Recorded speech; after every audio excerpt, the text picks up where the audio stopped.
While we finish getting seated, please join me in welcoming the Piedmont Raging Grannies, a passionate...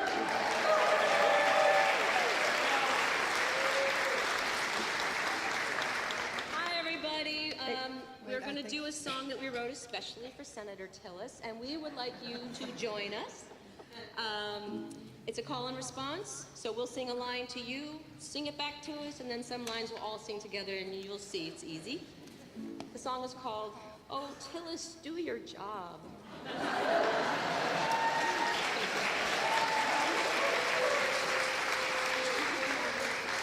ready? If everybody could please clap like this, thank you very much for the rest of the evening. Appreciate it. Good. Y'all ready? Oh, Tillis, please, just do your job. Just do your job. Oh, Tillis, please, just do your job. Oh, how I want to be in that number when you finally do your job. You say you will, and then you don't, and then you don't. You say you will, and then you don't. Vote for what the people are wanting. You say you will, and then you don't. You work for us. That's how it works. That's how it works. You work for us. That's how it works. Or at least that's how it's supposed to. You work for us. That's how it works. Will you stand up? Will you stand up to tyranny? Tyranny. Will you stand up to tyranny? When will you fight Trump's cruel agenda? Will you stand up to tyranny? Where are you now? Where could you be? Where are you now? Where could you be? Are you hiding at home 'cause you're chicken? Now where could you be? Oh, Tillis, please, just do your job. Just do your job. Oh, Tillis, please, just do your job. Oh, how I wanna be in that number when you finally do your job. Oh, how I want to be in that number when you finally find your spine.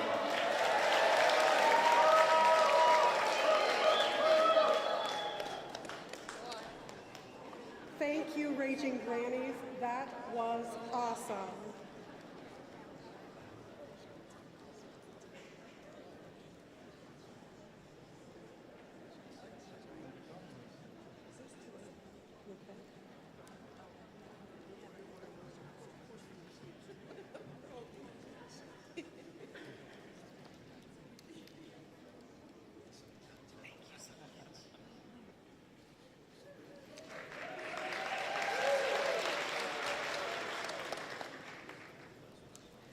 Good evening, everyone, and thank you so much for joining us tonight. My name is Kristen Biorgo, and I'd like to share a little bit about myself. When I turned 18, I thought I was doing my civic duty by voting in every election, which I've only missed one since then. However, I did not become an active politically until George Floyd was murdered by police officers in Minnesota, the state where my father was born and raised.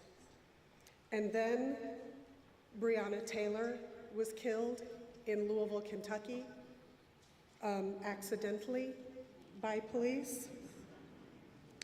That's the city where I was living at the time. That sparked something very different in me, to step up and start to take action myself. I am happy to serve as your MC tonight on behalf of ACT. ACT stands for Accountability Coalition of the Triad. We are a group of individual citizens and community organizers working to hold our North Carolina Senator Thom Tillis accountable to his constituents. Thank you very much. I appreciate that. I'd like to take a moment to speak about the ground rules for this evening's peaceful town hall. You may agree with things that you hear your fellow community members say. Instead of clapping like we've been doing, please do this. We do appreciate that very much. If you do not agree with something that is said, please be respectful of the church and others. Disagreeing is fine. I may not agree with everything that is said here, but personal attacks, yelling, or offensive language will not be tolerated. Please silence your phones or other devices to avoid any kind of disruptions. When you arrived, hopefully you were given an index card, a 3x5 card. Please write any questions that you feel you'd like to ask Senator Tillis yourself, and there is a box behind the last center pew that you can place them in, and ACT will personally deliver those to Senator Tillis's office. I want to thank College Park Baptist Church for allowing us to conduct our town hall here. The church and Pastor Michael Yusi graciously stepped up to offer their space and have assisted us with planning and a lot of resources. So thank you very much. I'd also like to take a moment to thank our ASL interpreters, Elaine Montgomery and Anna Brunson, for being here tonight and ensuring that this event is accessible to the deaf and hearing impaired community. I am truly honored to stand before you during this important town hall meeting. Your presence here, whether in person or virtually, speaks volumes to the power of community. Tonight, we come together as individuals who care deeply about the issues and policies that shape our lives, our future, and the future of those who will follow us. This town hall is about you, about creating a space where we can hear from local community members, challenge ideas, spark real change in the policies that affect us all. From healthcare and Social Security to public education, housing, and more, the conversations we have tonight will help us shape the path forward. We've invited local leaders, experts, and advocates to share their wisdom, but at the heart of this event, again, is you, we the people. Now you might be wondering where Senator Thom Tillis is tonight. ACT chose this date very carefully because the U.S. Senate is in recess this week. The president of the North Carolina League of Women Voters and the co-president of the League of Women Voters of the Piedmont Triad sent him an official invitation to attend this evening. They followed up with phone calls and emails. We have not heard back. He is not here tonight, but don't worry. We will still have a fantastic discussion with our panelists and listen to some personal stories as well. After all, we're here to talk about the issues that affect our lives, not to wait for one person to show up. Here's a brief look, thank you. Here's a brief look at what's ahead. For our key topics, we'll be asking our panelists questions based on the input you've shared with us through the registration process. In some cases, we're also joined by individuals who have been directly impacted by these issues, and they will be sharing their personal stories. And finally, we'll close with thoughts on how we can keep the momentum going and ensure that your voices continue to be heard in the halls of power. If you weren't aware, we do have a videographer here who has set up a camera near the entry to my left, your right, to record messages that we will also be sending to Senator Tillis. So please, this is a great opportunity to literally make your voice heard, and we'll make sure that those recordings are also delivered to his office and possibly to social media. Maybe. Again, thank you all for being here. Let's make tonight a powerful step forward in building a brighter, stronger future for Greensboro and our country. I am excited to introduce our panelists to you. They will be speaking on immigration, public education, diversity, equity, inclusivity, and accessibility, housing and food insecurities, democracy and DOGE, healthcare, Social Security, and Veterans Affairs. I'll ask you to briefly stand as I introduce you, please. First, we have Ms. Yathrib Abdelgadir of Church World Service, who specializes in immigration. Originally from Sudan, Yathrib immigrated to the U.S. at the age of 3 and grew up here in Greensboro.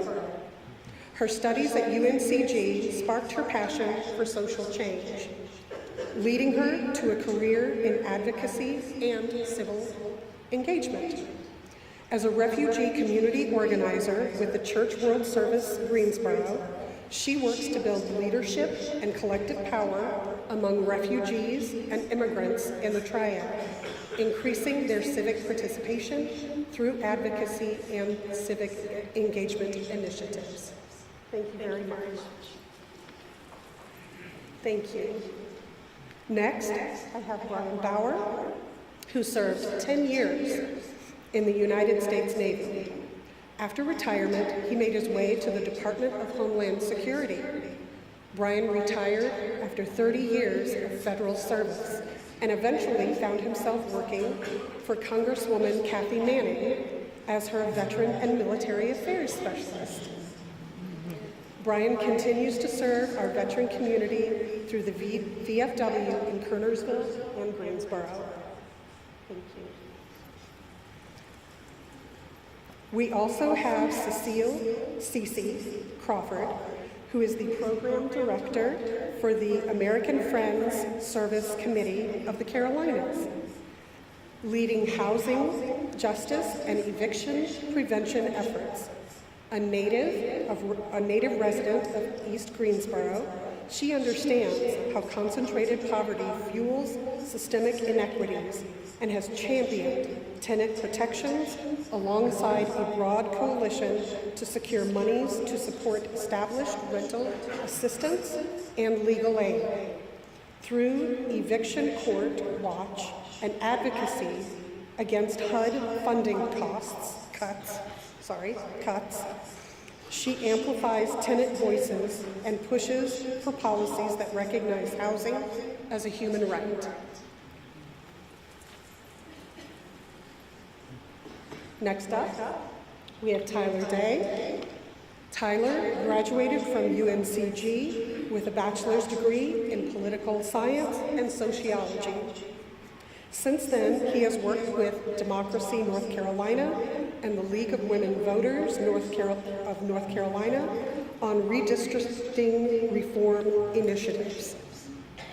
He previously served as the Project Management Assistant for Fair Districts North Carolina, a coalition of organizations led by the League of Women Voters of North Carolina, working to end gerrymandering in the state. Now he is the Policy and Civic Engagement Manager for Common Cause North Carolina. While continuing to advocate for redistricting reform, Tyler leads Common Cause North Carolina's County Board of Elections Monitoring Program. This work includes analyzing North Carolina's ever-changing election laws and their implementation at the local level. Thank you. Next, we have Dr. Joel Gallagher. Dr. Gallagher is a physician specializing in asthma, allergy, and immunology. He has called Greensboro home for over 7 years, and during that time has worked with North Carolina Justice Center, Down Home North Carolina, and Indivisible Guilford County on Medicaid expansion and protection of the ACA. Joel is a passionate advocate for healthcare. Thank you very much. Joining us next is Dr. Steve Luking, who co-founded Reedsville Family Medicine over 30 years ago. For 12 years, he was a leading physician voice to expand Medicaid to our citizens. Last year, he opposed Phil Berger for his state Senate seat. Dr. Luking is an expert in healthcare. Thank you so much. Next, we have Bob Cleveland, who has over 35 years of experience in the field of aging. Currently, he serves as an aging program planner with the Piedmont Triad Regional Council Area Agency on Aging. I apologize. Better known as AAA. Prior to PTRC, Bob served as the Social Services Director for Continuum of Care Retirement Community, CCRC, in his hometown of Rockford, Illinois, and then joined the Northwestern Illinois AAA, where he developed the first of 2 one-stop aging and disability resource centers in Illinois. Bob is a dedicated advocate for Social Security. Thank you so much. And last but certainly not least is Dina Hayes Green. Dina is nationally renowned as a trainer, strategist, and institutional leader. Based in Greensboro, North Carolina, she chairs boards of Guilford County Schools and the International Civil Rights Center and Museum, and holds a BA from Guilford College. She is also a key leader in both the Greensboro Health Disparities Collaborative and the Goral Street Neighborhood Association. We are lucky to have them here tonight to discuss these topics, and we look forward to their insights. Shall we go ahead and dig in? Perfect.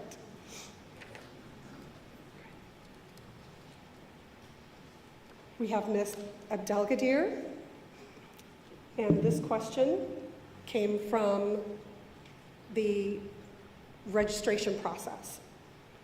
Given that you have previously worked for bipartisan immigration reform and that our country needs to expand opportunities for legal immigration, what legislation would you like to see Congress pass now as President Trump moves forward with a draconian anti-immigration policies? Thank you, everyone, and thank you, Kristen, for that introduction. First and foremost, I just want to go ahead and preface and say that most of my professional career has been working in refugee resettlement. But with that being said, I think that it's no secret that most of us know that the immigration system within the United States is broken and perhaps is very outdated for quite some time. And unfortunately, as we've seen, instead of trying to make the system more humane and as accessible as possible and fair, the current administration has been doubling down on policies that are hurting not only individuals and families, but entire infrastructures and communities. And the U.S. has historically always been a leader in humanitarian aid, humanitarian pathways, and welcoming those that are fleeing from war and persecution. So I think what we need right now from Congress is to work on and to pass legislation that would expand legal pathways for immigrants and refugees instead of shutting them all down at this time. And even more so, I think it's very critical for our members of Congress to be public, in opposing the administration's harmful policies. Specifically, what we would like to ask Senator Tillis to do is, one, to publicly, like I said, champion legislation that would expand legal immigration pathways, which include asylum programs and refugee resettlement. We're also asking that Senator Tillis publicly commit to protecting asylum and refugee resettlement. It's really important for us that Senator Tillis advocates for restoring and expanding the refugee admission ceiling, as well as strengthening the asylum programs in the United States and ensuring resources for our refugee arrivals and the refugee resettlement program within the United States. It's also important that Senator Tillis holds the administration accountable. Right now, it's especially important for us as constituents of Senator Tillis to hear him speak out against these harmful policies and harmful measures and oppose the harmful policies that are coming out of the current administration. And one of the other things that I think is really important is that there is a very urgent need for pathways to citizenship for those who are undocumented, specifically mentioning those that are dreamers, TPS holders, and those who are long-term contributors to our communities.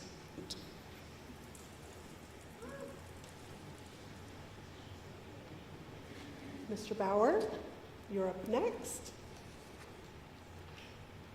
The question for Mr. Bauer is, given that veterans make up approximately 30% of the federal workforce and that veterans are therefore being disproportionately impacted by the massive cuts in the federal workforce, what policies would you like to see in place to support America's veterans in today's economy? One of the things with the veteran community that's working in the federal government is that duty to the people. We have a goal of helping others. We join the federal government to continue that. We have a separation of power, judicial, executive, legislative. But one of the groups of people out there is the federal worker that is not a political employee, or not a political appointee. If you're a federal employee and you see something going wrong, you try to fix it. That's what we learned in the military. Anybody who doesn't believe that, if you were active duty or that, you know the E4 Mafia changed a heck of a lot more policies at the national level, what a bunch of 18-year-olds can do with a buffer. Get it? But the point is, they try to change it. Then if they can't change it and they know it's wrong, they can reach out to their congressional office. And that's what I did for 8-9 years, dealing with whistleblowers, that sort of thing. Listening to them talk about, I don't have enough wheelchairs, I don't have enough of this, and we bring it to the attention. Silencing those people is going to hurt the American taxpayer. For those people to be told on national television they're not doing their job with no specifics. How can I fix something if I don't know it's broke? It's unconscionable. The federal worker is the backbone of the government. Get specifics, look at stuff, and do something really novel that I learned in the 90s. Thank you, Admiral Borda. When you have the metrics that spots something that's wrong, go and talk to the people that are actually creating the metrics and find out what's going on. You'll find out they either don't have the tools, don't have the training, don't have the responsibility to make the call. It's kept above them. God knows when you deal with the federal government, you see that a lot. The point is that we are a big machine. Those that were in the federal government get that. So what I would like to see Senator Tillis do is start getting the checks and balances working. Get us to understand what the heck's going on. Give the federal employees direct guidance, the tools, the training, and the support for them to accomplish their mission. That's the big thing. Thank you.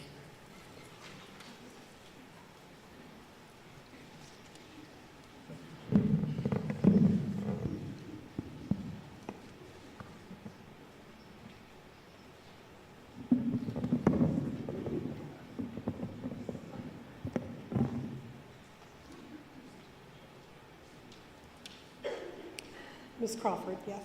Thank you so much.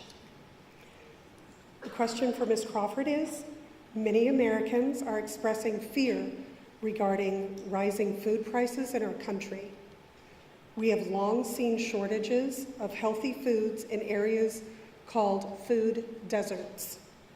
What legislation do you plan to sponsor in Congress to address the pressing economic issues surrounding our food supply and food access? Thank you. So I'm just going to tell you what the definition of a food desert is, just so we're all aligned on what this means. It's an area, often a low-income neighborhood, where residents lack convenient access to affordable and nutritious food, particularly fresh fruits and vegetables, due to a scarcity of supermarkets or large grocery stores. So I live in a food desert. So I know how hard it is to make sure that your kids are eating nutritious food every day. But how many of you know that food prices are skyrocketing? Raise your hand, right? How many of you know that families are having a hard time? Their budgets are being stretched thin by trying to figure out what to buy and how to stretch their budget. Now, imagine that someone could be so heartless as to know that grocery prices are going up. Tariffs are going to make it so less and less foods meet our grocery stores. It will stress these already food desert neighborhoods, right? And then to go and start cutting programs for free breakfast, for free lunch, for SNAP, for WIC, to families who are already struggling, right? I guess he was afraid we were gonna yell at him. I wasn't gonna yell. I was going to ask nicely to have a heart, to have a soul, to exhibit some of those Christian values, right? So if we're talking about what we want from him, we want him to grow a heart like the Grinch. But we also want him to protect and expand food assistance programs like SNAP and WIC, so families don't have to choose between rent and groceries. We see what results every day in Court Watch. We want him to fully fund free school breakfast and lunch programs so that no children in North Carolina go hungry at school. We want him to support Black farmers, small family farms, and local food programs that strengthen North Carolina's economy and keep food accessible. And lastly, for those of us who live in food deserts, we'd like to see him invest in grocery stores and farmers markets in food deserts, ensuring every community has access to healthy, affordable food. So, Senator Tillis, no child should go hungry at school. No veteran should struggle to buy groceries, and no family should be priced out of healthy food. We need action.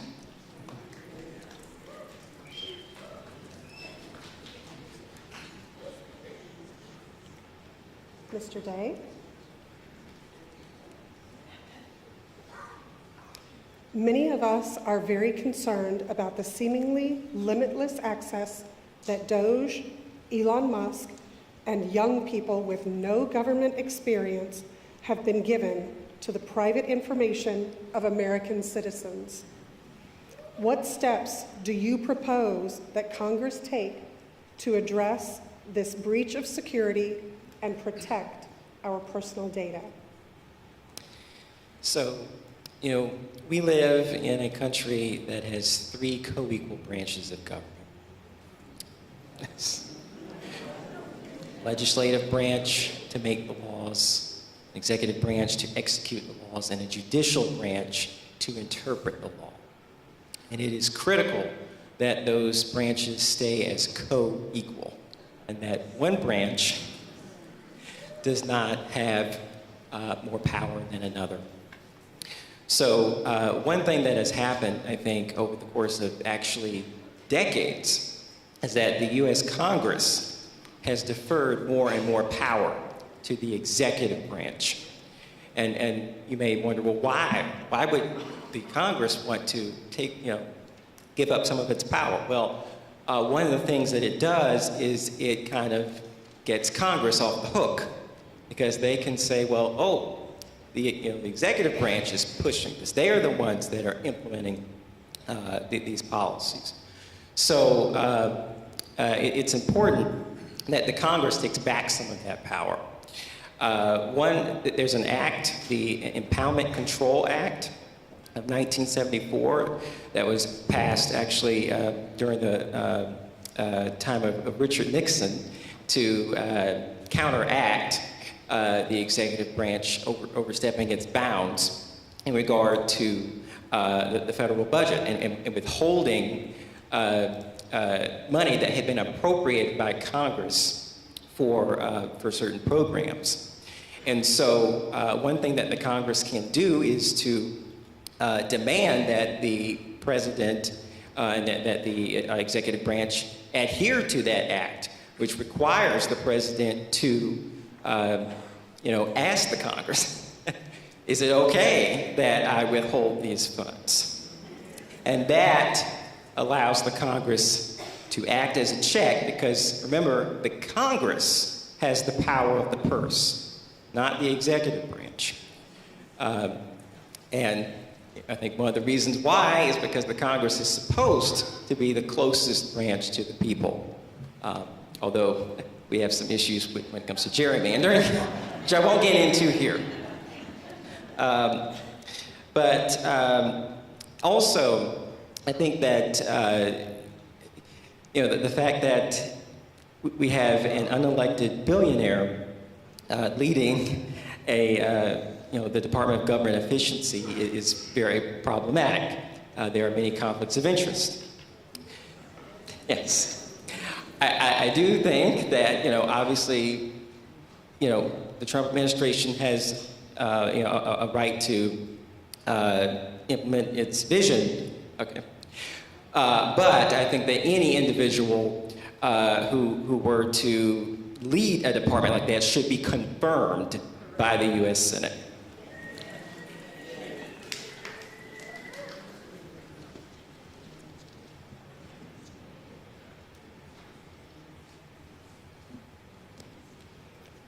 Dr. Luking, thank you so much.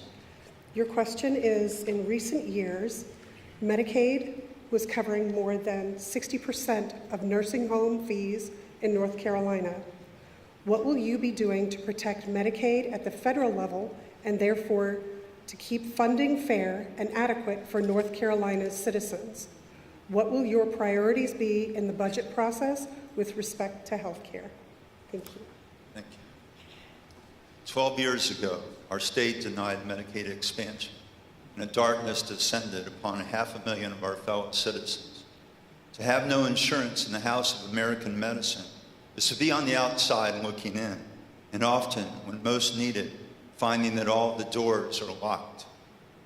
Many of us share an element of complicity, but those most responsible for this brutality were politicians in Raleigh, men with names like Tillis, Berger, and McCrory, who declared their rejection with stony indifference and even partisan joy. And so we watched the crisis unfold, the delayed cancer diagnoses, the delayed mental health diagnoses, the preventable disasters, things such as amputations, strokes, suicide, kidney failure, and yes, the premature funerals. These patients weren't freeloaders. Most were working poor women. And the rest were mostly women working as full-time caretakers. Some of them were my patients. They did it because that's what women do.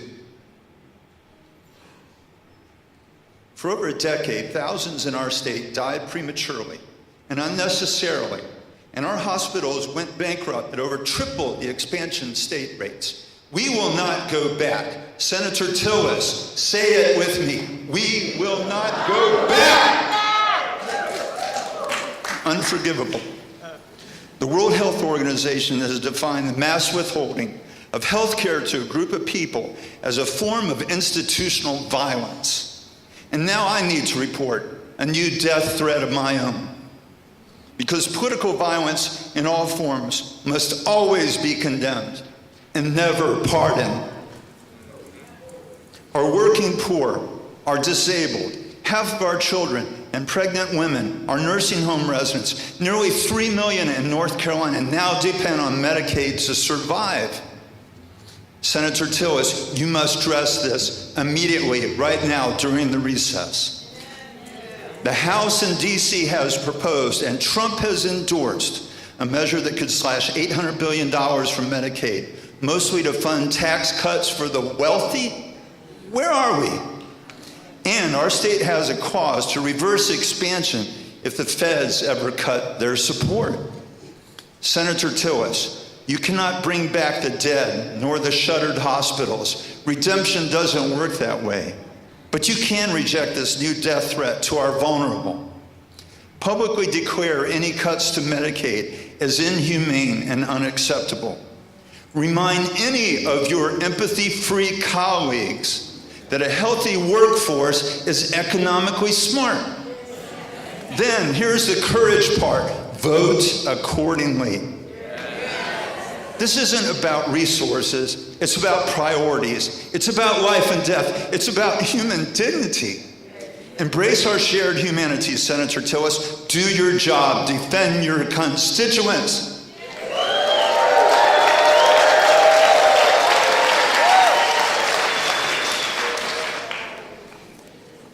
To deepen our connection to this topic, we are honored to have Dr. Shayla Paget, with us today, who will share a personal story with us.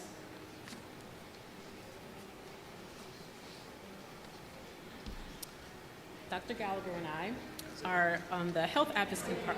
Can I hear me? All right. Dr. Gallagher and I are active on the health advocacy project with the North Carolina Justice Center. One of our current activities involves making a book of North Carolina patients and medical providers that includes stories of how Medicaid has affected them in positive ways. Several volunteers across the state will be hand-delivering copies of the storybook to the members of our Congress, reminding them that their decision about funding Medicaid will affect their constituents in harmful ways. Joel and I will be delivering the book to Senator Tillis' Greensboro office later this week. I'm going to take a couple of moments to share with you 2 patient stories from the book as a way of illustrating the lifeline provided by Medicaid. Tamika, a Guilford County resident, said, "I don't take for granted how much my life has transformed since Medicaid expanded in North Carolina. It often took 2 of her children to help her get to clinic appointments before expansion. Her coverage now includes transportation to doctor's appointments and physical therapy that has helped her with her mobility. With Medicaid, she can manage her diabetes, heart condition, and diverticulitis without going into debt." She said, "I can get all my prescriptions at the same time without asking for financial help from my children. The bill from a $5-day hospital visit when I was very ill with diverticulitis was all covered, and I could afford the medicine I needed when discharged. Tamika can do so much more since having full health coverage under Medicaid, including enrolling in college for the first time at the age of 52. If she didn't have Medicaid, she would not be doing this. Everyone wants to be better in life and not be stagnant. Now she can get the help that she needs to push her into the dreams that she wants to do, and so much more." She stated, "I can walk on my own and play with my grandchildren. I don't have a lot of pain." Tamika will be graduating in the spring of 2028 with a degree as a mental health counselor. And Martha, another Guilford County resident, she quotes, "My son has received in-home nursing care for the last 3 years through a Cap C terminal illness waiver. He has severe obstructive sleep apnea, asthma, and a floppy airway, along with other medical concerns. Before we were granted nursing care and Medicaid, it was very dangerous for Javi to attend preschool, as he was still small enough to take a nap during the school day and required oxygen whenever he was asleep. Every time he started to fall asleep at school, Martha would have to leave work and rush to pick him up early or apply oxygen and sit with him while he slept. Once Javi had a nurse to go to school with him, they were able to get him oxygen should he fall asleep, monitor his vitals, and help him get through the school day safely. I'm so grateful for Javi's wonderful nurses and the waiver that provides them. They have allowed Martha to continue to work and contribute to her community while ensuring her medically fragile son is safe, healthy, and able to learn and thrive with his peers.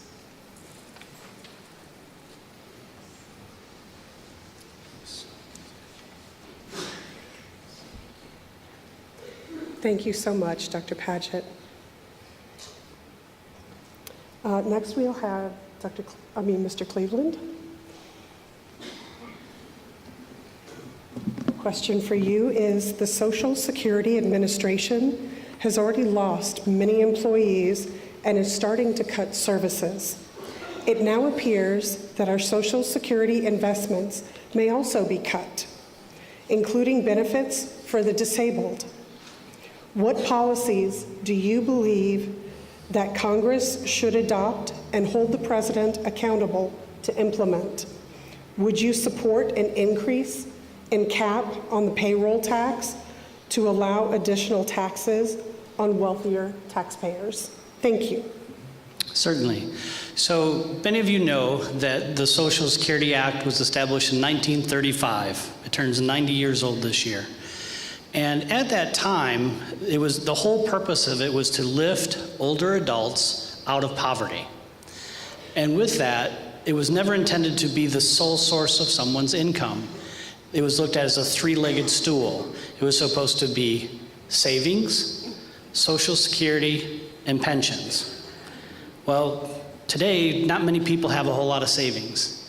Not many people have a pension anymore. So there are a lot of people relying just on their Social Security. And of course, most of those people who have lower incomes are falling into the need of other resources we've already talked about, housing, Medicaid, et cetera. So one of the things certainly that we can do, I will say mention to keep Social Security solvent, is you may not know that Social Security is a regressive tax. Meaning that people who have lower incomes, or I was cut off, there we go. People who have incomes at or below the threshold, which is around $100 and some odd $1,000, you're paying Social Security on dollar. And with that, let me try this one.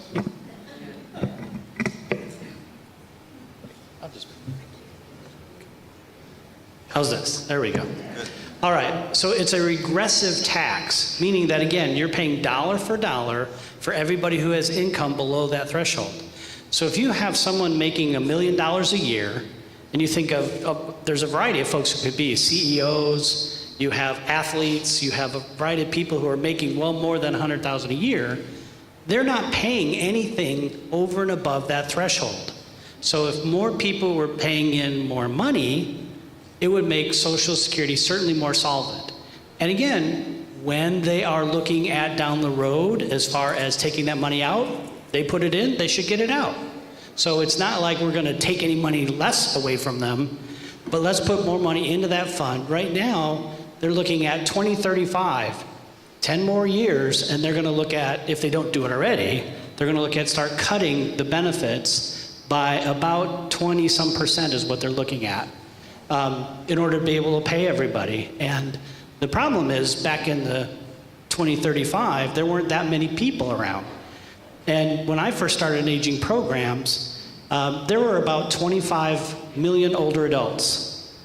Now, there's about almost 80 million older adults. So there's a lot of people needing these programs, and we need to make sure that there's more investment to make sure that these services and the income is available for everybody.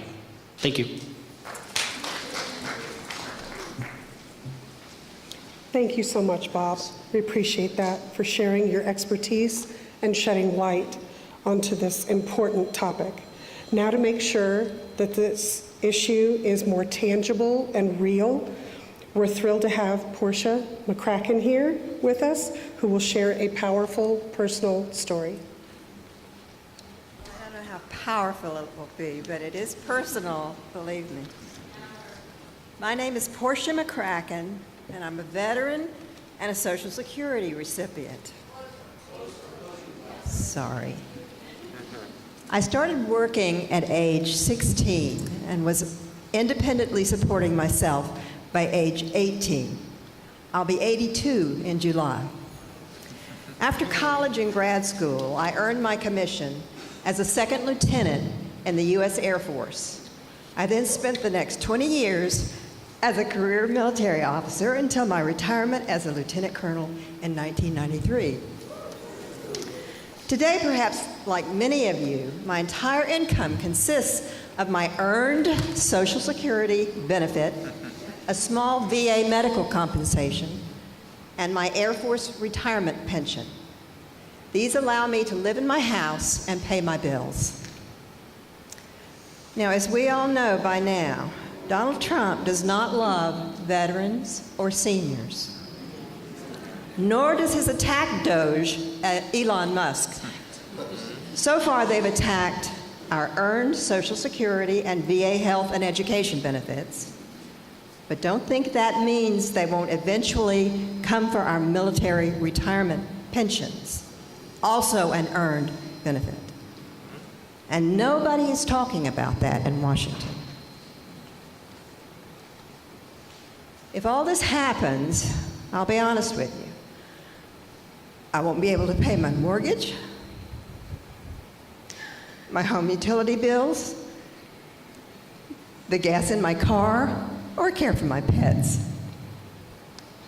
I won't even be able to buy that expensive food that keeps us all alive.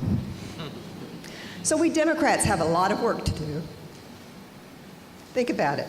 Trump is throwing veterans, the elderly, women, school-aged children, and minorities to the wolves. We cannot let that happen. Thank you.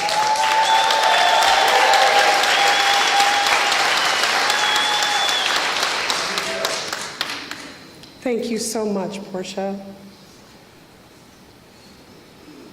Ms. Hayes Green. Thank you so much.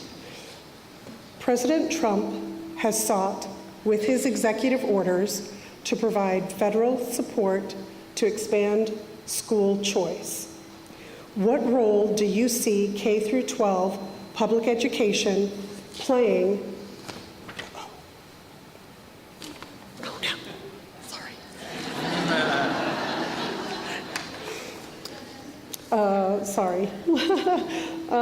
What role do you see K through 12 public education playing in our country today, and what legislation would you propose to strengthen our system of public education? Thank you. Public education is the foundation of our democracy. Public schools are where the vast majority of our students are going to be able to have an opportunity to succeed in life, regardless of their background, regardless of their circumstances and conditions. And so what I would tell Senator Tillis to do is, one, invest in public education. Fund public education the way it should have been funded from the beginning. We have our Title I schools in this country where students meet a certain threshold because their families don't have enough money to provide the nutrition and some of the other support services that they need. Title I schools are a function of historic events and decisions around redlining and divestments. They're part of those deserts that CC talked about. It's a food desert, it's an educational desert, it's a housing desert, it's an environmental burden desert, it's a public safety desert, and we need to fund public education. We also need to set, for the first time, competitive salaries for our school employees. We have devalued public education for so long. I don't know if you have seen your child's school personnel, whether it's a bus driver or a custodial staff or an instructional person, working in retail or door dashing because they don't make enough money to make ends meet. We need to value the people that serve our students for the first time so that they can make the wages that they need to provide the educational opportunities for our children. And the third thing that I would say that Senator Tillis and everyone needs to do is to maintain the technology and the infrastructure in our schools. This county believes in public education, funded a $2 billion, voted for a $2 billion school construction bond. If you haven't been to Claxton Elementary, to Brooks Global, to Peck Expeditionary School, and Faust, you know we have the only gaming and robotics school in the United States right here in Guilford County. And it's paying off if you've seen that. So Senator Tillis, put your money where your mouth is. Support public education. I realize that school choice is here, but do not siphon off public dollars for public education for private for-profit schools. So thank you. And I gave the coach, District 3 representative. Thank you so much. So,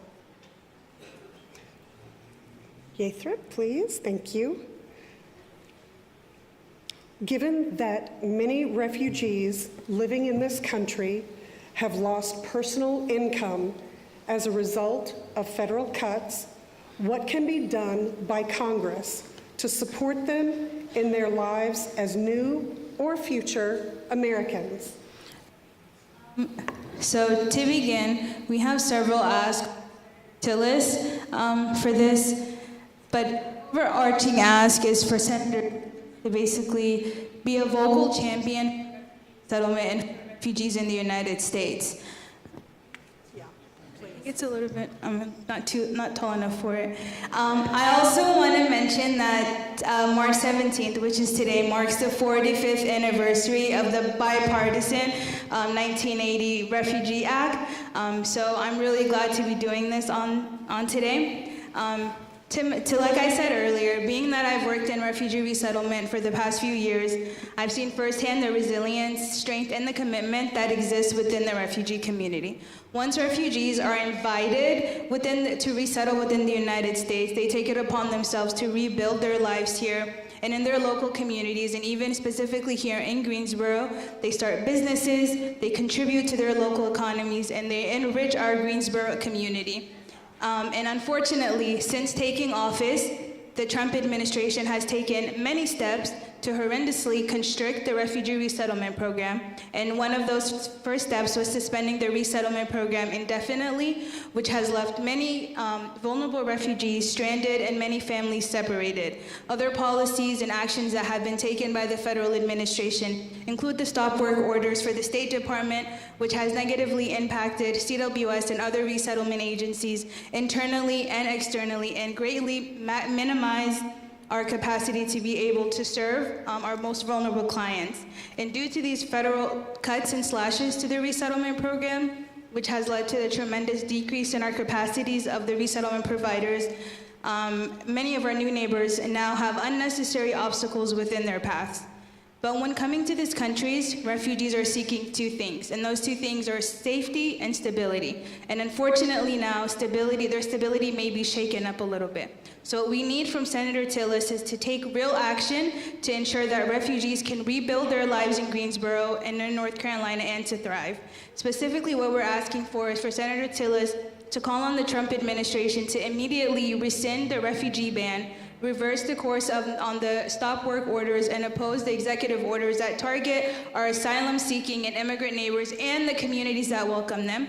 Also asking Senator Tillis to urge the Trump administration to abide by the recent court orders and fully restore the refugee resettlement program, including rebooking travel for thousands of refugees who had their travel canceled once the resettlement pause had gone into effect. And finally, to stand up for refugees and newcomers in upcoming congressional funding and legislative deliberations. Thank you.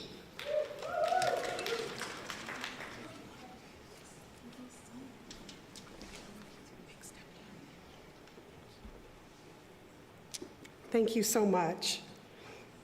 Mr. Bauer?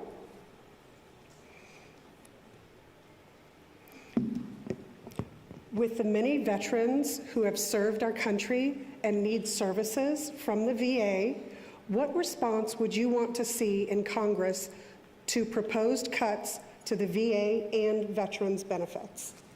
Well, first off, I'd like Senator Tillis to realize that the veteran community using the VA, it's not all free.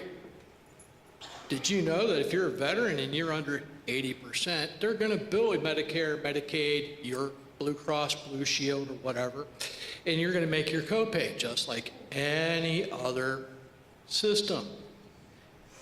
Wait a minute, that means that the general revenue fund for the government's making money. Reducing the staff, if the Trump administration does what it did its first go around, they reduced staff. Then they said, oh, well, we're not going to reduce staff. We're just going to stop hiring everybody. Hiring freeze. Okay. But we're going to hire critical people. Here's what happened. They let all the human resource people go. They let all the admin people go. There were 4 people working in Atlanta, and they were pulling them from all over the country just to get payroll done. Nobody was getting hired. It was all smoke and mirrors.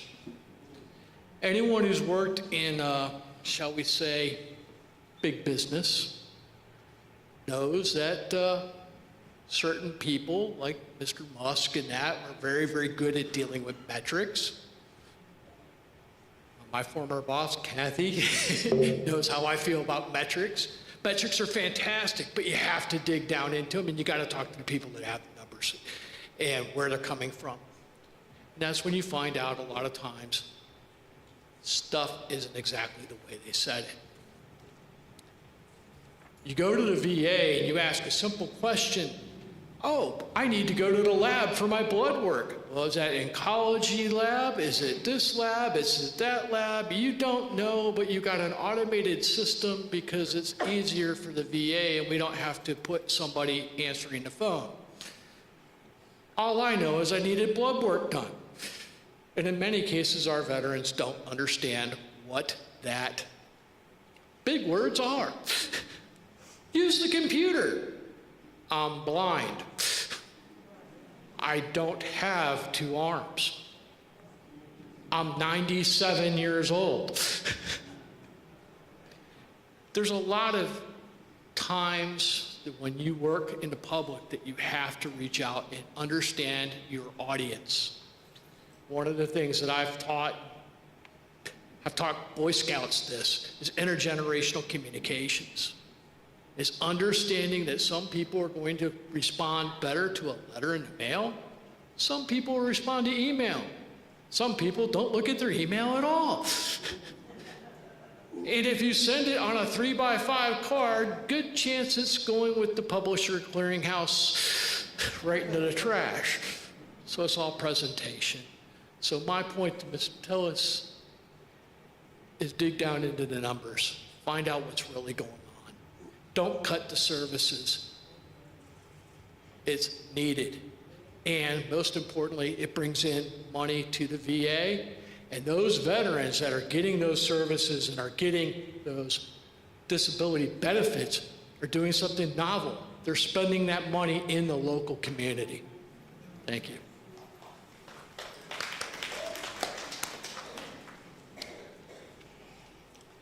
Ms. Crawford. With the shortage of good, stable housing for North Carolinians, what impact in our state concern you, and what response should Congress have in order to provide better, more affordable, and additional housing for all Americans? Mm-hmm. So I know I'm about to get in trouble. How many people think housing is a human right? Mm-hmm. Here's where I'm gonna get in trouble.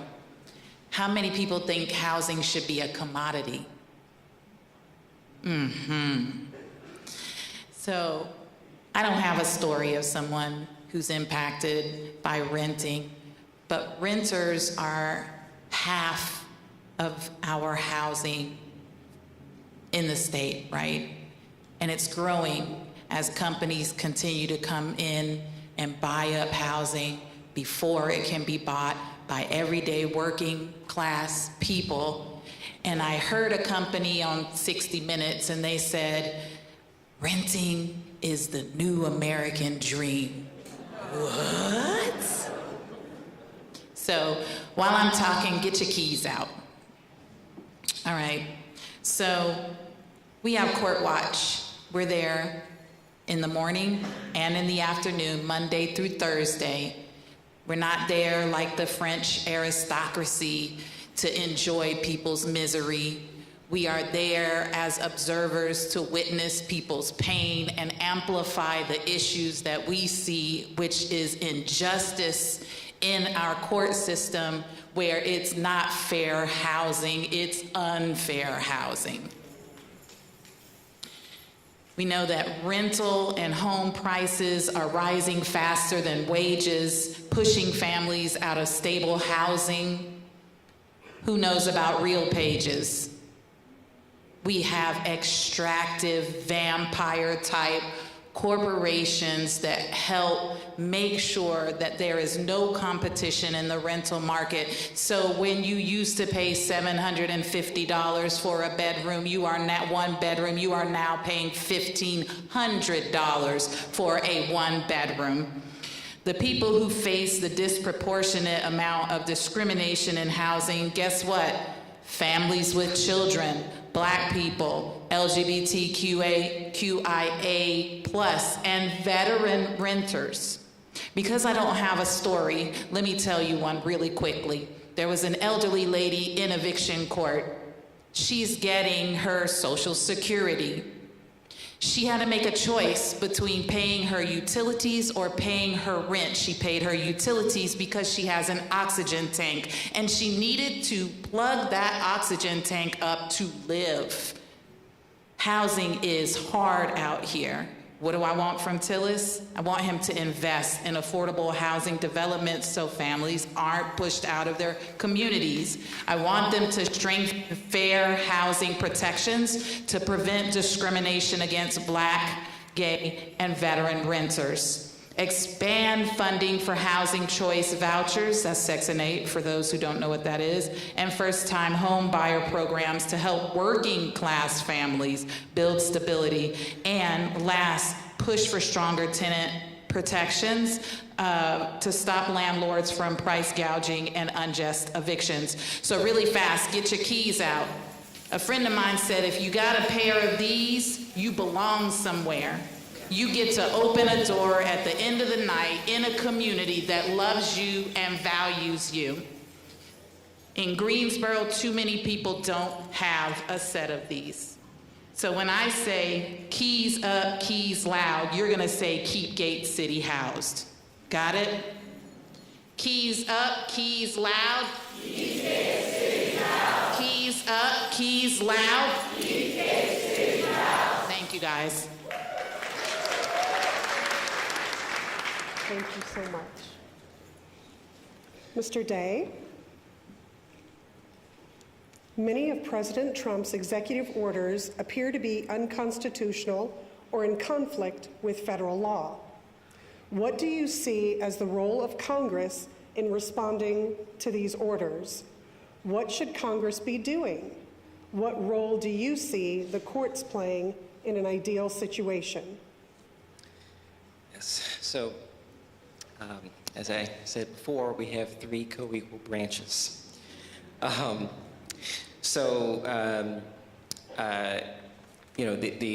presidential power continues to expand over time. And one of the things that I'm concerned about is that this could be a slippery slope.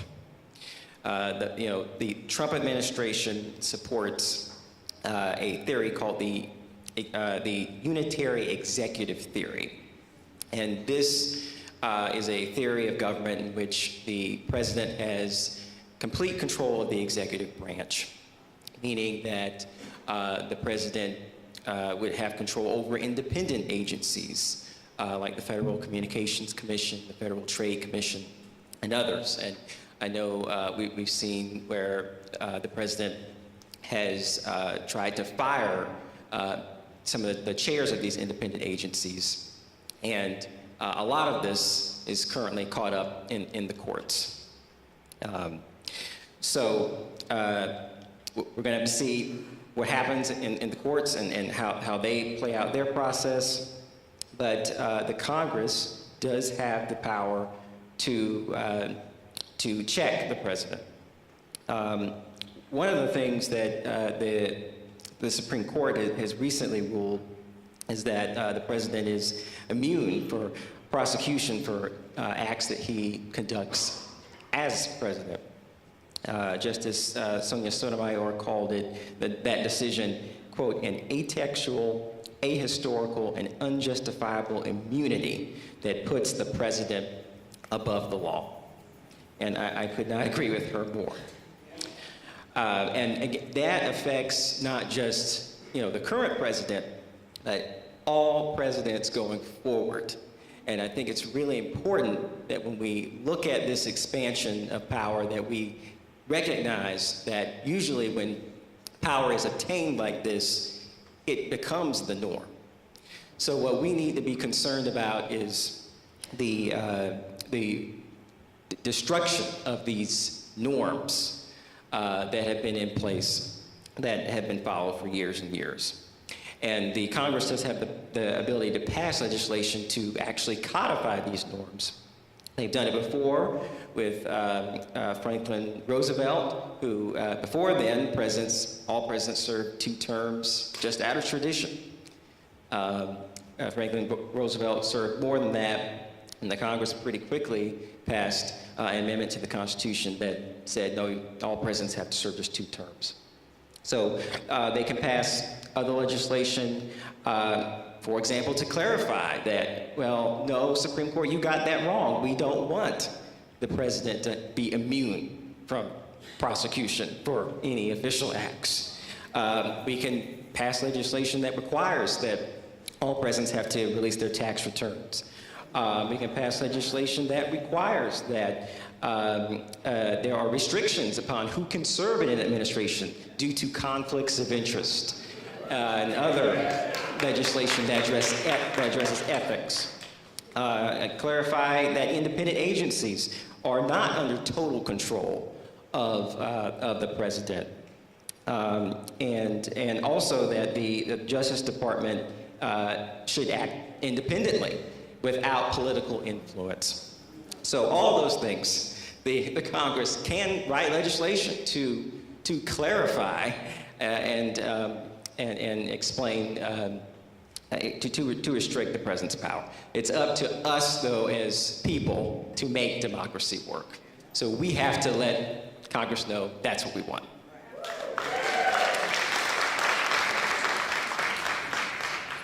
Dr. Joel Gallagher. Prior to the election, bird flu had already made its way into a number of other animal species and the human population. Now we see that measles is spreading due to families not getting their children vaccinated. Given that the HHS Secretary, RFK Jr., is not a supporter of vaccinations, what legislation would you have Congress put in place to address the potential epidemics facing our country? Great. There's no need to completely reinvent the wheel. I think we all remember all too well what we've recently endured during the COVID-19 pandemic. We've learned both how to manage a pandemic and how to mismanage a pandemic. The collective actions of people across the globe were important in alleviating the health and economic burdens of COVID-19. Certainly there's room for improvement to ensure readiness for the next pandemic. So the first thing that I would ask Senator Tillis to do is to fire Elon and do his job. So funding all the agencies that have been slashed willy-nilly by the illegal Doge would be an important first step. We need to be able to monitor the spread of avian influenza and measles and other viruses using epidemiologists who are now unfortunately unemployed. We need to continue with drug and vaccine development with scientists at the CDC and the NIH, as well as scientists at research institutions that were previously funded by NIH grants that were frozen. We're at risk of losing an entire generation of knowledge and leadership in the world, and with research and development with these across-the-board funding cuts. rejoining the World Health Organization, which supports the global influenza surveillance and response system, which monitors the spread of viruses across the globe, as well as the pandemic influenza preparedness framework, which shares viral strains with companies to support vaccine development, is also an important step. Stockpiling medical supplies, including testing kits, treatments, hospital materials, and personal protective equipment, would be important for making the response as nimble as possible. Just last month, the Trump administration threatened to destroy COVID-19 testing kits worth $500 million of our tax dollars for no reason other than to erase the memory of COVID-19. This kind of response is frankly irresponsible. Putting communities front and center in pandemic preparedness and implementation of evidence-based approaches will be vital for ensuring a successful response to the next pandemic. Research into issues such as vaccine hesitancy is crucial in making these decisions to address information uptake.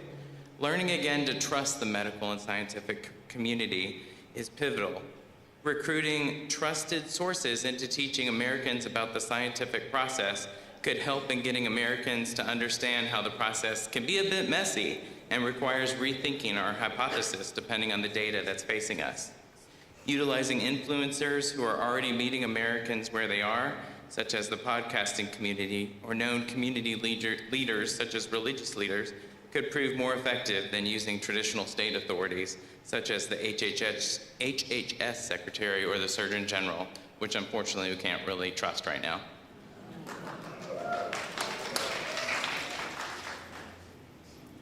Thank you so much. Mr. Cleveland? Thank you. Would you support an increase in the cap on the payroll tax to allow additional taxes on wealthier taxpayers? This has been proposed in current bills in progress as a way to increase funding and extend Social Security insolvency. I absolutely would, and I addressed a little bit of that in the first question. I did want to add a couple things I couldn't do in the first one. So, again, I was talking about Social Security. It was created in 1935. Does anyone know what the retirement or life expectancy was at that time? 62. Where did they set the retirement age? 65. Most people aren't going to make it. So they did not plan successfully for the number of people who would need Social Security help. And that hasn't changed. I was talking with someone earlier and just saying, it's been one of these. Kick the can down the road, right? It's let the next generation deal with it. Let the next Congress deal with it. We can't do that anymore. As I said, we already have a burgeoning older adult population, more older adults than we ever have before. In North Carolina, we are currently 9th in older adult population. Very soon we will be 7th in older adult population. So again, we are an aging state, and we need that Social Security to help people, again, have some sort of income, be able to pay those bills, pay those housing costs, pay the food bill, all of those sorts of things. So one of the things I would strongly suggest, all of us, all the people up there, the people behind me, people out in the lobby, everybody needs to pick up that phone, write an email, because if I do it, if we do it, that's a few people. But if everybody starts joining in, now we've raised some noise. Now we're going to get attention. And I tell this all the time to people, as you advocate, how many people does this affect? Does this affect 2 people, 10, 20? Hundreds, thousands, millions? So again, when you're thinking about advocacy, don't just come and complain. Be an advocate and help with discussion and help with the solution. Very important. Thank you. Ms. Hayes Green? President Trump has issued multiple executive orders targeting diversity, equity, inclusivity, and accessibility efforts. What impact do you see these having on how you would want Congress to address harmful impacts of these orders? Right, thank you. I think it's important to understand why we have to have diversity, equity, and inclusion. If we look back, let's say just the last 400 years, right? So from 1619, since the first Africans arrive in Jamestown, what becomes the United States, from 1619 to 1865, that's 246 years of chattel slavery, 246 years of building a nation based on racial exclusion that didn't just disappear when laws changed. From 1865, the 13th, 14th Amendments, the Emancipation Proclamation from 1865 to 1965, we have another 100 years of Jim Crow. So you're a citizen, but you have no rights. You can't worship here, you can't eat at the lunch counter, you can't go to Greensboro City Schools, you can't live in Irving Park, you can't go to Cone Hospital. So that is 346 years. That is 87% of our experience in the United States in this racial arrangement. Today, we have health disparities, we have an achievement gap, we have racial disproportionality in child welfare, we have inequities in our judicial system, we have inequities in our banking and lending and real estate and housing systems. And so if we do not have diversity, equity, inclusion, and racial equity information, our workforces will not be equipped to be able to deal with that. Dr. Luking and others can tell you that we are losing babies and mothers because of racial inequities in our healthcare system. It was on the front page of the Greensboro News and Record the other day. So here's what Senator Tillis should and can do. Affirm the legality and the importance of diversity, equity, and inclusion that benefits everybody. Women, immigrants, people who have disabilities, veterans, people who English isn't their first language. It benefits and it's good for everyone. He can restore and expand federal DEI programs, protect free speech on diversity and inclusion on college campuses and our systems and our institutions, and expand and enforce protections on discrimination, Senator Tillis. That's what you can do.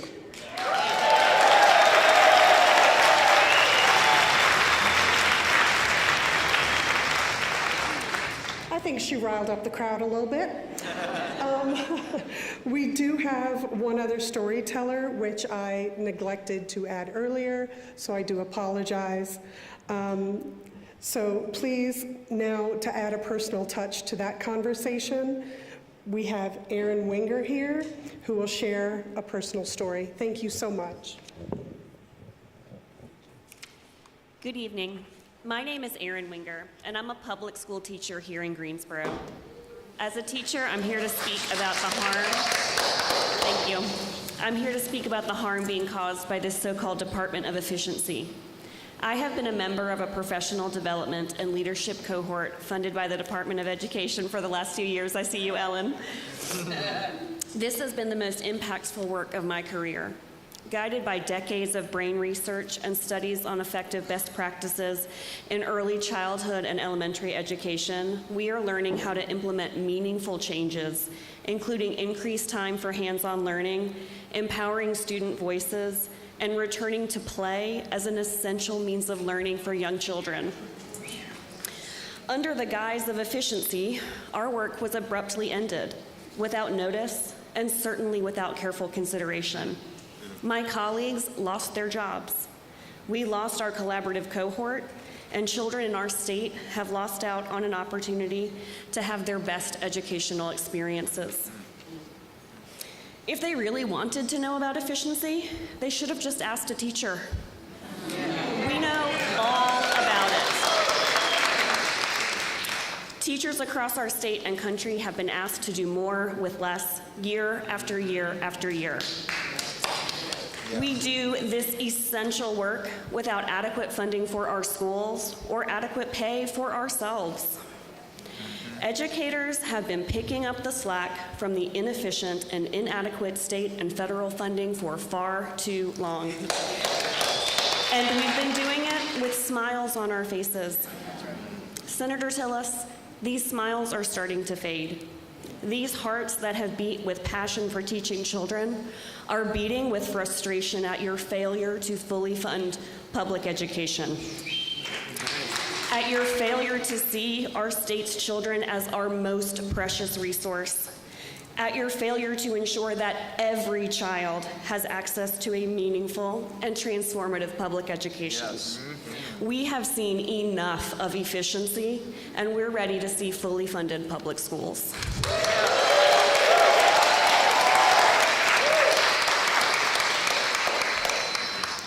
Thank you so much.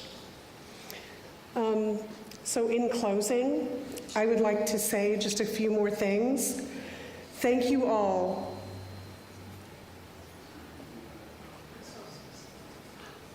My apologies. I have another storyteller. Please welcome Mary Coyne Westling. Thank you. I want to start by telling you I am the person, the co-president of the League of Women Voters of the Piedmont Triad, who sent the letter to Senator Tillis. So I want to say to Senator Tillis, my mother taught me that when someone requests something, you're supposed to answer them. Yes.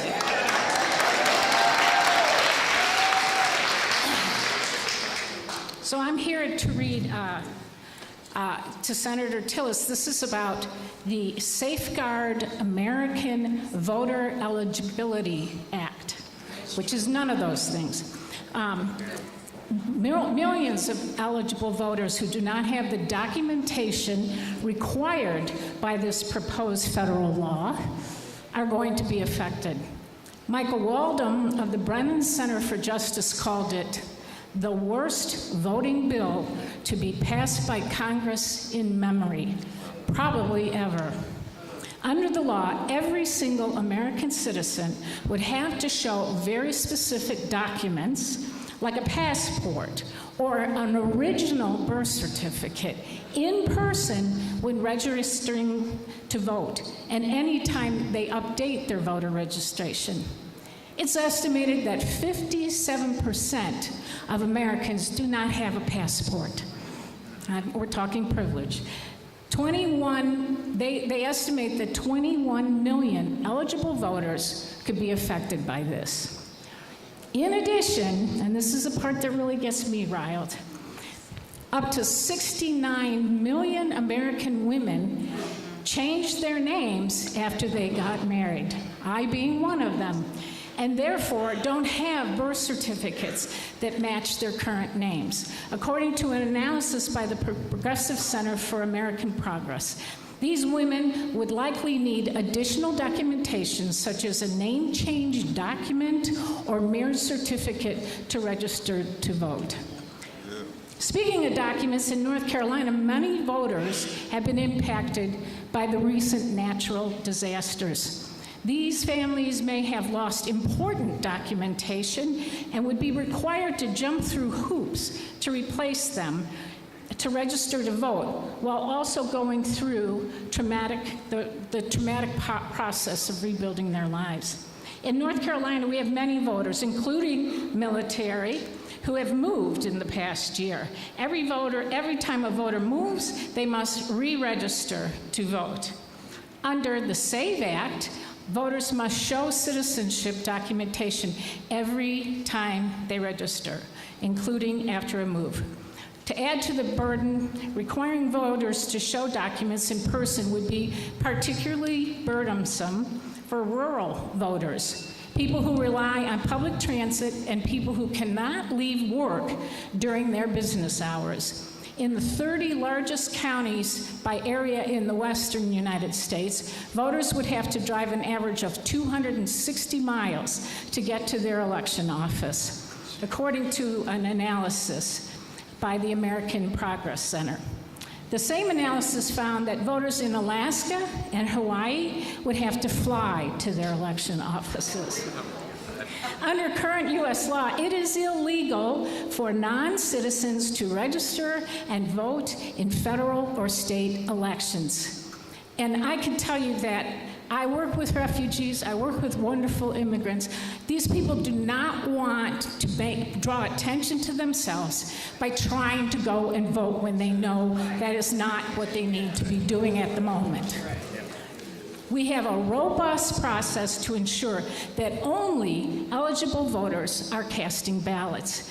We do not need safeguards, Senator Tillis. In 2022, 3.78 million North Carolinians voted, with 112 cases of fraud identified by, of all organizations, the Heritage Foundation. They found out that a whopping 3/1000ths of a percent point were fraud. There's a better solution, and it doesn't discriminate against people of color, women, or anyone else who would be affected by the SAVE Act. It comes from the CEO of the League of Women Voters, U.S., who stated in her response to the State of the Union address, "Now, more than ever, we need bills like the John Lewis Voting Rights Amendment Advancement Act to restore the provisions stripped from the Voting Rights Act of 1965 and to guarantee the rights of all voters, especially voters of color whom the Voting Rights Act was created to protect." This bill represents the checks and balances system, as Tyler spoke about, in play and the culmination of hard work of voting rights champions who understand, and this is important to know, who understand that voting is not merely a right, but it is a powerful act that shapes our collective future. We urge fellow citizens to contact you, Senator Tillis, and your buddy, Senator Budd, to vote no on the SAVE Act when it reaches the Senate floor. Thank you.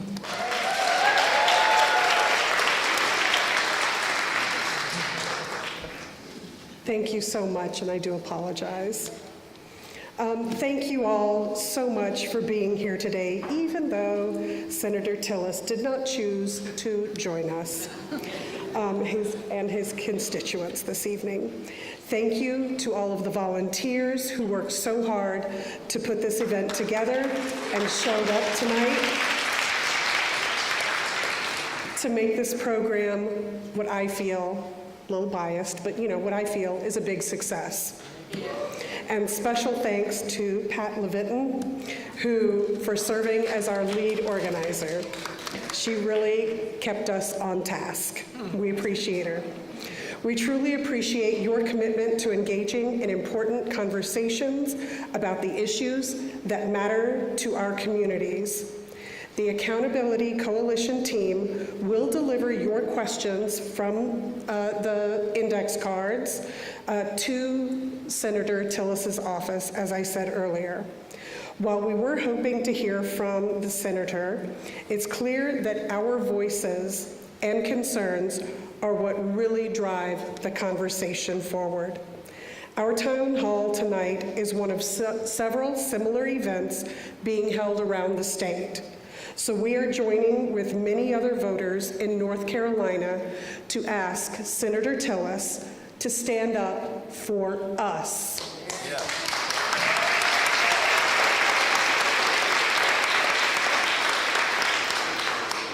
It is important that we hold Senator Tillis accountable to his constituents, and we can do that by calling his local offices, his office in DC, and emailing him persistently and often. Let's stay active, stay involved, and continue to advocate for the change that we demand to see. We look forward to hearing from you during our next event, which is Where's Tillis? This is a social media event the week of April 12th through the 18th. During that week, the Senate is scheduled to be in recess again, and we will be inviting you to look around our state and see if you can find Senator Tillis.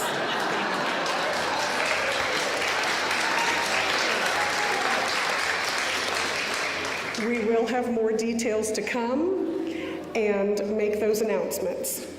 Please check the QR code on the back of the paper that you should have received when coming in the doors.